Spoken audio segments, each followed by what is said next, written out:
Hey everyone, good evening, welcome back to another video.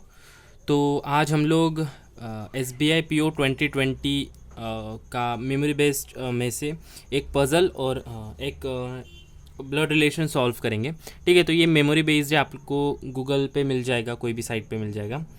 तो इसको solve करेंगे। सबसे पहले पज़ल करेंगे हम लोग और उसके बाद जो है ब्लड रिलेशन सॉल्व करेंगे। ठीक है, तो देखो पज़ल से पहले और एक चीज़। तो कल जो है कल जो है हम लोग IBPS क्लर्क भी आई रही है। तो IBPS क्लर्क की प्रीवियस ईयर मतलब लास्ट जो 2020 का मेमोरी बेस था, उसके चारों पज़ल जो है एक ही वीडियो में सॉल्व करेंगे। That is not going to take lot of time because clerk level के चारों पज़ल हो गए तो मैक्स टू मैक्स 17-18 मिनट्स के हो गए विथ एक्सप्लेनेशन। ओके, तो कल सुबह उसको सॉल्व करेंगे।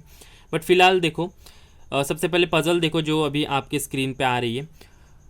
ये पज़ल है, तो इसको पहले आप लोग वीडियो पॉज करके खुद से सॉल्व करना, उसके बाद ही वीडियो को फर्दर प्रोसीड करना। देखो सॉल्व करते हैं। तो पज़ल में कहा जा रहा है कि 7 स्टूडेंट्स ABDEGHL जो भी नाम है have practical exams on different days of the same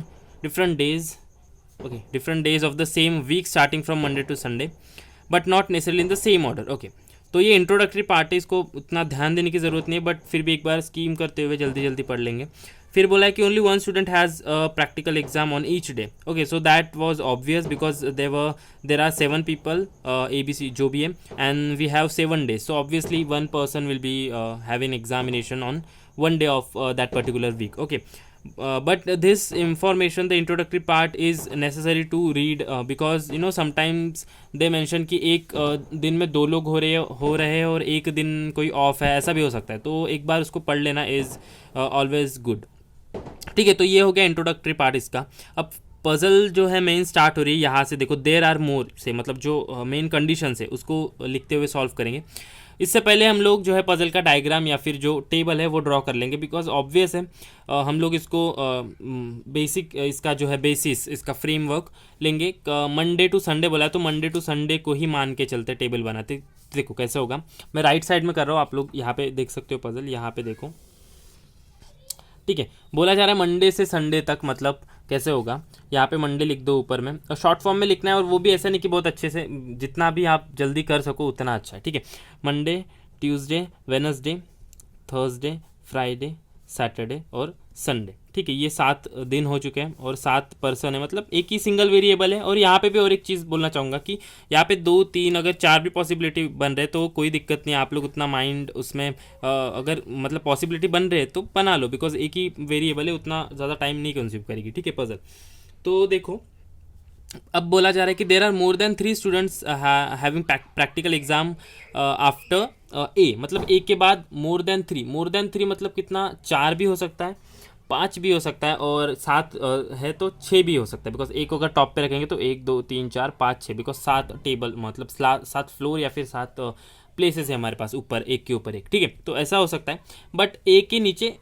minimum जो है कम से कम 4 तो होनी चाहिए। तो देखो यहाँ पे 4 के लिए कितने, कहाँ पे होगा, एक ही सबसे कम पॉसिबिलिटी कहाँ पे बनेगी। देखो 1 2 3 4, मतलब एक को यहाँ पे वेडनेसडे के नीचे नहीं रख सकते आप लोग, या फिर वेडनेसडे के नीचे नहीं रख सकते। ठीक है, एक को यहाँ रखेंगे तो 1 2 3 4। ठीक है, मोर देन 3 मतलब 4 हो सकता है, तो ए 1 2 3 जगह आ सकता है। तो इसको ऐसे नहीं लिखेंगे कि ए इक्वल्स टू मंडे और ट्यूसडे और वेडनेसडे, इसको हम लोग ऐसे करेंगे कि ए कहीं पे ऊपर आ सकता है। ठीक है, अभी फिक्स नहीं करेंगे, 3 पॉसिबिलिटी अभी नहीं बनाएंगे, एक ही कंडीशन हो चुकी है। फर्दर मूव करते हो सकता है कि कोई पॉसिबिलिटी एलिमिनेट हो जाए। अब बोला जा रहा है कि only 1 student has practical exam between A and H. Okay, so we have one person or 1 exam between A and H. Then they are saying कि there are 3 students having practical exam between G and B. Okay, so we will write G over here and G और B, मतलब एक ऐसा, मतलब इसको एक short form में represent कर रही है ये कंडीशन कि 3 लोग हैं G और B के बीच में। ठीक है, तो ऐसा बिल्कुल भी कंपलसरी या फिर कोई ऐसा, हाँ मतलब ये नहीं है कंपल्शन कि आप लोग ऐसे इसी तरीके से लिखो। कोई अगर आप लोग ऐसे डॉट से करना चाहो डॉट से भी कर सकते हो, या फिर ऐसे हाइफन से करना चाहो वैसे भी कर सकते हो, वो it is totally up to you. But शर्त ये होनी चाहिए कि जो कंडीशंस आप लोग लिख रहे हो वही एग्जाम टाइम में आपको समझ में आनी चाहिए। थोड़ा सा मतलब ऐसा मिक्स नहीं होना चाहिए और ऐसा कन्फ्यूजन नहीं होना चाहिए, ठीक है। अपने हिसाब से लिखना बिल्कुल वो बेस्ट रहेगा। उसके बाद बोला है कि G has practical exam before H but not immediately before H. Okay, so what they are trying to say कि G is somewhere above H which means कि G H is somewhere below G, vice versa, दोनों एक ही जैसे। अगर मान लो आप लोग first floor पे आप रह रहे हो और आपका कोई फ्रेंड है जो थर्ड फ्लोर पे रह रहा है, उसका मतलब ये है कि वो आपसे कहीं ऊपर रहता है, ऊपर वाले फ्लोर में, बट उसका मतलब ये भी होता है कि आप उसके कोई फ्लोर के नीचे रहते हो, ठीक है। तो ये चीज़ है, इसको आप लोग ऐसे लिख सकते हो। बट दे आर सेइंग कि H but not immediate before H, मतलब इमीडिएट बिफोर मतलब अगर आप लोग अगर एच आप हो तो अगर आप फर्स्ट फ्लोर पे रह रहे हो तो ये सेकंड फ्लोर पे नहीं हो सकता, मतलब इमीडिएट ऊपर नहीं हो सकता। तो इसको कैसे लिख देंगे हम लोग, एक शॉर्ट फॉर्म में ऐसे कर देंगे और क्रॉस, मतलब इमीडिएट नहीं है and cross, we crossed over there. आप लोग अपने हिसाब से लिख सकते हो, ऐसे लिख सकते हो कि यहाँ पे क्रॉस, या फिर मतलब जैसा रिप्रेजेंट करना चाहो वो आपके हिसाब से बेस्ट रहेगा आपका तरीका। फिर बोला जा रहा है कि there are 3 students having practical exam between D and E. बहुत कुछ वर्ब वगैरह अच्छी से प्लेस नहीं किए यहाँ पे, बट ठीक है। Anyways we are solving puzzle, reasoning पे फोकस करते। बोले कि there are 3 students having practical exam between D and E, तो इसको भी ऐसे लिख देंगे कि डी 3 छोड़ के ई, मतलब डी और ई के बीच में 3 कोई एग्जाम्स है। फिर बोला है कि who does not have practical exam in the last या फिर on the last day of the week. Okay, in the last day और ऑन द लास्ट डे, जो बोलना चाहे, लास्ट डे में नहीं है, ठीक है, जो भी है। Who does not have practical exam in the last day of the week, वो मतलब ई की बात करें, हु के पहले ई है ना, तो they are talking about E. So E is, इसको ऐसे कर देंगे not equals to Sunday, because Sunday is the last day over here, because examination is starting from Monday Tuesday Wednesday ऐसे स्टार्ट हो रहे, तो लास्ट डे संडे है, ठीक है। अब देखो अब बोला जा रहा है कि एक ए ये कई 3 जगह में है और दे आर सेइंग कि 1 person is between H and A. If I place A over here and एक पर्सन छोड़ के एच कहाँ आएगा, ऊपर तो जगह नहीं, तो I will have to place A over here. Okay, so h over here, so a is in Monday on this blank in front of Monday, and in front of Wednesday we'll have h over here. Okay, so the condition we have over here is कि g is somewhere above h but it's not immediate above h. If I'll place a over here and h over here, तो h के पहले कौन सी एक ही condition place दिख रही है मुझे, वैकेंट, इधर रखना पड़ेगा जी को। But if I place G over here, ये इमीडिएट नेबर हो जाएगा, तो मतलब ए यहाँ पे नहीं आ सकता। 3 पॉसिबिलिटीज थे ए के लिए, एक एलिमिनेट हो चुकी है। अब देखो ए को इधर रखूँ यहाँ पे, एक सेकेंड, ए को अगर इधर रखूँ तो एच कहाँ हो सकता है, एच ऊपर हो सकता है, मतलब ब्लैंक है एच के लिए और नीचे भी। बट अगर मैं एच को इधर रखूँ तो ऊपर में जी रख पाओगे क्या इस वाली कंडीशन को, देखो नहीं, मतलब एच को नीचे रखना पड़ेगा और जी के लिए ऊपर जगह है इमीडिएट छोड़ के बिल्कुल है, तो ए यहाँ पे हो सकता है। उसी हिसाब से यहाँ पे हो सकता है, तो यहाँ पे भी हो सकता है बिकॉज ऊपर में जगह है जी के लिए। देखो मैं अगर ए से एक छोड़ के एच रखना चाहूँ तो ए से एक छोड़ के इस वाली कंडीशन में देखो ऊपर नहीं हो सकता बिकॉज एच के ऊपर जगह चाहिए हमको जी के लिए, तो एच को नीचे रख दो। यहाँ पे तो ऑब्वियसली कोई जगह है ही नहीं एक छोड़ के, तो नीचे रखना पड़ेगा। अब एक कंडीशन ये थी कि जी कहीं ऊपर है एच के बट इमीडिएट नहीं है, तो एच के ऊपर ये जगह है बट इमीडिएट हो जाएगी इस कंडीशन में, तो एच जी को इधर रख दो। ये वाली कंडीशन में जी के लिए ये 2 जगह, यहाँ पे नहीं हो सकता, इमीडिएट हो जाएगा। But we have one condition over here and they are saying कि G and B, we have 3 examinations between G and B, which means कि जी 3 छोड़ के बी होना चाहिए। इस वाली कंडीशन में पे तो जी बी को रख सकते हैं, देखो जी फिक्स है तो 1 2 3 छोड़ के यहाँ पे बी रख देंगे। इस वाली कंडीशन में अगर मैं जी को इधर रखूँ तो 3 छोड़ के बी ऊपर नहीं हो सकता, जगह नहीं है, तो नीचे देखो 1 2 3 बी हो सकता है। अगर मैं यहाँ पे रखूँ जी को तो 3 छोड़ के बी हो सकता है क्या, 1 2 3 बी नहीं हो सकता because H has already taken place over here, तो जी को यहाँ पे रख दो और 3 छोड़ के बी को यहाँ रख दो। ये भी कंडीशन होगी, ये भी कंडीशन होगी, ये भी होगी। अब एक ही कंडीशन है ये ई के लिए और ई और डी के लिए। अब देखो अगर मैं ई और डी में से कोई भी एक पर्सन यहाँ पे रखूँ तो 3 छोड़ के कोई दूसरे पर्सन के लिए जगह है क्या, 1 2 3 छोड़ के यहाँ पे है, ऑब्वियसली ये मतलब ये दोनों कंपैटिबल है एक दूसरे के लिए। अगर मैं यहाँ पे कोई एक पर्सन को रखूँ तो 3 छोड़ के 1 2 3 यहाँ पे नहीं है, मतलब ये गलत हो जाएगी, तो यहाँ पे रख सकते हैं। तो मैं रख के दिखा देता हूँ, यहाँ पे एक पर्सन रखेंगे तो दूसरा इधर, बट ई यहाँ पे नहीं आ सकता बिकॉज संडे में ई नहीं है, तो डी को इधर रख दो, तो 3 छोड़ के कितना ई हो जाएगा, 1 2 3 छोड़ के यहाँ पे ई, और बचा वाला पर्सन जो भी है एल था ना, एल था, हाँ एल को यहाँ रख दो। तो ये सॉल्व हो चुके, बट यहाँ पे चेक करके दिखाते कि ये क्यों नहीं बनी, बिकॉज ये तो बन गई ना।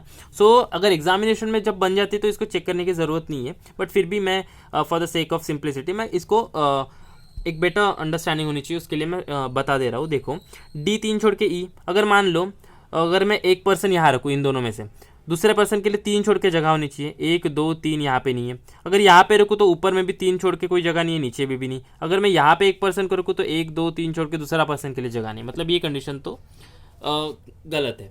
ठीक है, तो आई होप कि आप लोगों को क्लियर है, ये पजल अच्छी से समझ में आ गई होगी। अगर कोई डाउट होगा तो feel free to comment, I will definitely include that doubt in my next video. Okay, that's not a big deal, कर लेंगे उसको नेक्स्ट वीडियो में। अब मैं थोड़ा इसको यहाँ पे शिफ्ट कर लेता हूँ, और जो अभी आप लोग ब्लड रिलेशन देख रहे हो, रुक जाओ मुझे भी अपने स्क्रीन पे यहाँ पे देखने दो। Okay, so I have the blood relation and blood relation in front of me. अब देखो जो ब्लड रिलेशन आप लोग अपने लेफ्ट में, यहाँ पे मैं इसको थोड़ा सरका देता हूँ, मैं यहाँ पे सॉल्व करूँगा इसको। ठीक है, रुक जाओ एक सेकेंड, मैं इसको यहाँ पे सॉल्व करूँगा ब्लड रिलेशन, और लेफ्ट साइड में ये जो डिस्प्ले हो रही है। ठीक है, अब देखो ये जो ब्लड रिलेशन में है, 3 क्वेश्चन का है ये ब्लड रिलेशन। यहाँ पे कहना चाह रहे हैं कि 8 persons in 3 generation of the family. ठीक है, मतलब एक फैमिली में 3 जनरेशन है और 8 लोग हैं वो फैमिली में। एंड दे आर सेइंग कि K is daughter in law of G. तो इसको लिख सकते हैं हम लोग, बट अभी मतलब फिक्स नहीं करेंगे, बट इसको एक लिख देंगे, बिकॉज हम नहीं चाहते कि बार बार हम वो पढ़े। तो यहाँ पे देखो, मैं यहाँ पे, या फिर ठीक है मैं यहाँ पे लिख देता हूँ। बोला है कि K is daughter in law of G, मतलब daughter in law which means कि वो फीमेल है, ऑब्वियसली डॉटर इन लॉ है तो। और अगर जी की डॉटर इन लॉ है विच मीन्स कि जी का कोई सन होगा, उसकी बीबी होगी K. So I will place G over here. इसका कोई बेटा होगा जिसका हमको नाम नहीं पता, और उसकी बीबी होगी के। तो यहाँ पे देखो जी की डॉटर इन लॉ के हो गई। After that they are saying कि M is father of L. Okay, so इसको भी लिख देंगे कि एम जो है उसका जेंडर मेल है और वो है फादर एल का। उसके बाद बोला कि L who is daughter in law of P, which means कि एल इज ऑब्वियसली फीमेल, और ये पी की डॉटर इन लॉ है, मतलब इसका जो भी पति होगा वो पी का बेटा होगा। ठीक है, यहाँ पे will write P over here. तो ये इस हिसाब से बनेगा। अब देखो इसको हम लोग को मर्ज करना पड़ेगा। मैं ये बस जो कंडीशन स्टेटमेंट है वर्ड में लिखी है, मैं उसको एक सिंबॉलिक वे में रिप्रेजेंट कर रहा हूँ। And will have to place और merge those conditions in and make a single diagram, और फिर एक सिंगल फैमिली ट्री बनानी पड़ेगी। एक 3 जनरेशन की फैमिली है। ओके, उसके बाद बोला है कि H is brother in law of G, मतलब जी का ब्रदर इन लॉ। अब देखो ब्रदर इन लॉ के लिए हमारे पास 2 कंडीशन बनती है। ब्रदर इन लॉ ऐसा हो सकता है कि इसकी कोई सिस्टर होगी और उसका हस्बैंड एच हो सकता है। ठीक है, एक कंडीशन ये है कि जी की कोई सिस्टर है और उसका पति एच है, तो वो भी जी का ब्रदर इन लॉ हो जाएगा। सेकंड कंडीशन कि जी की कोई बीबी है और उसका भाई एच, तो उस हिसाब से भी एच जो है वो ब्रदर इन लॉ हो जाएगा। बट दोनों कंडीशन में एक चीज़ कॉमन है कि H is male because he is brother in law. उसके बाद फर्दर मूव करते हैं, इसको लिख सकते हैं। देखो इसको कैसे लिख सकते हैं, H is equals to brother in law, मतलब BILG, मतलब इसका रिप्रेजेंटेशन आप अपने हिसाब से भी कर सकते हो, but I write condition in this way. उसके बाद H is brother in law of G. Okay, and only son of F. Okay, so F का ओनली बेटा एच है, उसके हिसाब से अगर कोई उसकी सिबलिंग होगी तो वो फीमेल होगी, because H is the only सन। तो इसको भी ऐसे लिख सकते हैं कि एफ का ओनली सन एच है, और यहाँ पे ओनली लिख देता हूँ मैं, रुक जाओ थोड़ा, हाँ, और यहाँ पे ओनली लिख देता हूँ, विच मीन्स कि H is the only son और only male in that generation of, मतलब जब सिबलिंग की बात होती है, सिबलिंग में जब जो इनकी जनरेशन में इसकी सिबलिंग्स है, तो ये ही एक इकलौता भाई है। उसके बाद बोला है कि T is grand son of F. Okay, तो एंड एच इज़ अनमैरिड। अब देखो इस कंडीशन को तो नोट करने से पहले एच वाली कंडीशन को एलिमिनेट कर सकते हैं। एच इज़ अनमैरिड, जो 2 कंडीशन बन रही थी जी के साथ, अब मैं सीधा सीधा इसको इधर लिख दूंगा बिकॉज यहाँ पे सब कुछ क्लियर ही हो गया है। और एक कंडीशन थी ना कि H is brother in law of G. अब इसमें एक कंडीशन थी कि एच की कोई बहन है और उसका पति एच है, वो एक कंडीशन थी। और दूसरी कंडीशन थी कि एच की कोई बीबी है और उसका भाई एच है। तो फर्स्ट कंडीशन में देखो, अगर एच की कोई सिबलिंग है, मतलब कोई उसकी बहन है और उसका पति एच नहीं रख सकते बिकॉज एच तो अनमैरिड है, तो ये कंडीशन एलिमिनेट होगी। तो इसको हम लोग जो है यहाँ पे लिख देंगे कि जी यहाँ पे है, उसके नीचे ये जो है और ये के है, ये वाली कंडीशन में। और एच की कोई बीबी होगी ऑब्वियसली, बिकॉज उसका भाई है एच, तो एच की बीबी का भाई होगा एच, जी की बीबी का भाई होगा एच। तो यहाँ पे इसकी कोई बीबी है जिसका नाम नहीं पता, और इसका सिबलिंग के लिए एक सिंगल लाइन करेंगे और यहाँ पे एच को रख देंगे। ठीक है, अब बोला कि H was the only son, of F, तो ये थर्ड जनरेशन, तो इनका यहाँ पे एक हो जाएगा, मतलब ये 3 जनरेशन तो हो गई है, बट हमको अभी फैमिली मेम्बर्स को प्लेस करना है। कितने हो गए, 1 2 3 4 5 6 हो चुके हैं, ठीक है, और 2 को हमको प्लेस करना है। तो उसके बाद कहाँ आ गए हम लोग कि M has 2 child, okay, M has 2 child जो लास्ट है। उसके बाद बोला है कि देखो एच इज़ अनमैरिड बोला है, उसके बाद देखो जी इज़ मेल बोला है। ऑब्वियसली उसकी कंडीशन उसको लिखने की ज़रूरत ही नहीं थी, बिकॉज यहाँ पे इसकी बीबी है तो जी तो मेल ही होगा, मतलब एक नॉर्मल तरीके से।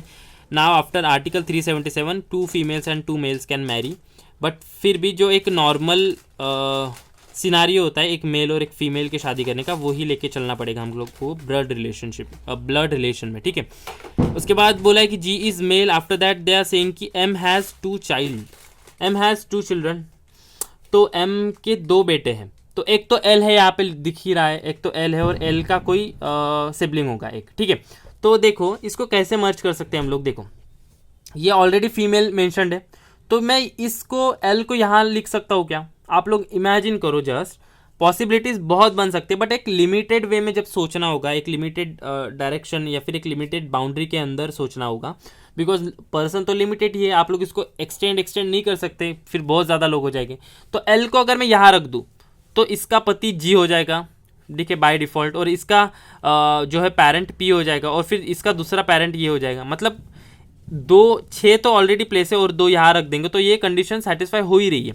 इसको रख के देख लो, देखो अगर एल को मैं यहाँ रखूँ, ठीक है, एल को यहाँ रख दिया मैंने, और उसके बाद जो है एल को यहाँ रखने के बाद ये जी हो जाएगा ऑब्वियसली, तो इसके जी है तो जी का पेरेंट पी, यहाँ पे पी रख दो, और एल का भी पेरेंट मतलब फादर एम बोला है, ठीक है, फादर एम है तो ये एक पेरेंट हो गया, दूसरा पेरेंट एम है जो फादर है, तो ऑब्वियसली ये मदर हो जाएगी, और यहाँ पे फादर के लिए डबल डॉट मतलब मैरिज का साइन। तो अब देखो 1 2 3 4 5 6 7 8 हो चुके हैं, और लास्ट लाइन में देखो, लास्ट लाइन नहीं, एच के पहले वाली कंडीशन में थी, देखो कि T is grandson of F, F का ग्रैंडसन मतलब उसका क्या बोलते हैं, उसके बेटे का बेटा या फिर बेटी का बेटा, तो ये एफ की ये बेटी है, ये तो अनमैरिड है, ये बेटी है, और इनका इसका भी बेटा यहाँ पे टी रख देंगे तो ग्रैंडसन हो ही जाएगा। तो ऑब्वियसली ये देखो 1 2 3 4 5 6 7 8 ये हो गया।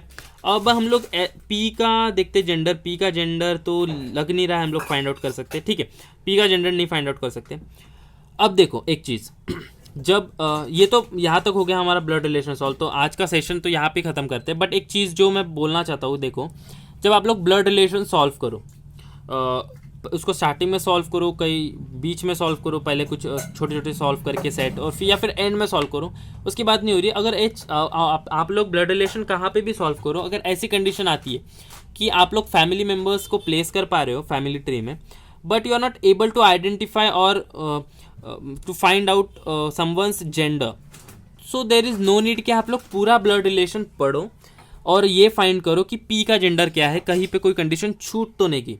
क्यों? बिकॉज आप लोग सीधा जो है इसका जेंडर तो नहीं मिला। अब मैं क्या करूँगा, इसका अगर मान लो कि मैं एक्चुअली एग्जामिनेशन में बैठा हूँ, ठीक है, सॉरी फॉर दैट, मैं अगर मान लो कि मैं एग्जामिनेशन में बैठा हूँ और देखो मैं यहाँ पे फंस चुका हूँ, तो कि पी जो है वो उसका जेंडर मुझे नहीं पता। अब मेरा एक्चुअल अप्रोच क्या होना चाहिए और आपका भी एक्चुअल अप्रोच क्या होना चाहिए कि आप ये मत करना कि पूरी ब्लड रिलेशन पढ़ो। देखो यहाँ पे तो 3 लाइन की है, it will not take much time, ज़्यादा से ज़्यादा 30 सेकंड या 20 सेकंड ले लेगी, ठीक है, बट फिर भी उतने सेकंड में हम लोग तीनों जो है क्वेश्चंस मार्क कर सकते हैं। देखो मैं कैसे क्यों बता रहा हूँ ये, अगर मुझे पी का जेंडर नहीं पता, ये अननोन है इसका जेंडर, तो आप लोग सीधा क्वेश्चंस पे मूव करो। क्वेश्चन हो सकता है कि इस पे ना ही हो, अगर इसका जेंडर दिया हो या ना दिया हो, अगर दिया भी होगा और मेरे हाथ से गलती हो गई होगी कि इसका जेंडर मैंने नहीं लिखा, फिर भी दैट डजंट मैटर, आप क्वेश्चन पे मूव करो। अगर क्वेश्चन पे आता है कि जी का जेंडर, जी के जो पेरेंट है पी, उनका जेंडर क्या है, अगर ऐसा क्वेश्चन है तो ही आप देखो कि कोई कंडीशन छूट तो नहीं रहे। अगर कहीं पे भी मेंशन नहीं है कि पी के जेंडर के बारे में, तो आप सीधा बोल लो कि कैन नॉट बी डिटरमाइन, अगर ऑप्शन होगा तो, ठीक है। तो ये एक मतलब एक कॉमन सेंस की चीज़ बोलो या फिर एक स्मार्ट अप्रोच बोलो, ये आप लोग को ध्यान रखना होगा, इस चीज़ को ध्यान रखना ज़रूर, ठीक है। तो ये चीज़ जो मुझे लगी शेयर करने लायक, बिकॉज मेरे साथ ऐसा हुआ है पहले, एक कोई कंडीशन में मैं लास्ट कोई प्रीलिम्स ही थी, या मेंस थी शायद, मैं ढूंढ रहा था कि इसका जेंडर तो नहीं है। मैं सो आई वाज लाइक कि अभी मैं देखूँ इसका जेंडर, बिकॉज वो थोड़ी बड़ी थी, 5 लाइन की थी। तो बट मैंने फिर ये सोचा कि क्या पता कि पी का जेंडर दिया ही ना हो, या फिर ऐसा हो सकता है कि पी का जेंडर दिया हो, मेरे हाथ से कंडीशन मिस हो गई हो, मैं मतलब पढ़ते पढ़ते होता है इतने प्रेशर में। बट मैंने सोचा कि मैं फर्दर मूव करता हूँ क्वेश्चंस पे, अगर कहीं पी का जिक्र होता है उसके जेंडर के, तो फिर मैं जो है चेक करूँगा अपनी सॉरी ये लाइन्स जो भी ब्लड रिलेशन में, ठीक है। तो इससे जो है अपना टाइम सेव होता है, तो भी 20-30 सेकंड भी बोले तो भी बहुत है एक क्वेश्चन सॉल्व करने में, मतलब टिक करने में एटलीस्ट, ठीक है। तो this was for today. Next video में मिलते कल वाली। तो मैं सोच रहा हूँ कि कल जो भी सुबह वीडियो होगी, actually today also I was recording this video, but सुबह क्या हुआ, एक्चुअली फर्स्ट वीडियो आधी रिकॉर्ड हुई, ऑटोमेटिकली कैमरा बंद हो गया, और सेकंड टाइम जब मैंने पूरा पजल शूट किया तो मुझे पता चला कि मैंने उसको स्टार्ट ही नहीं किया था वीडियो, ठीक है। सो ऐसा हुआ, बट कल सुबह हम लोग अपलोड कर देंगे, मैं अपलोड कर दूंगा उसको, that's not a big deal, उसको सॉल्व करेंगे हम लोग, ठीक है। तो तब तक के लिए अच्छे से प्रिपेयर करो, मिलते हैं नेक्स्ट वीडियो में, बाय।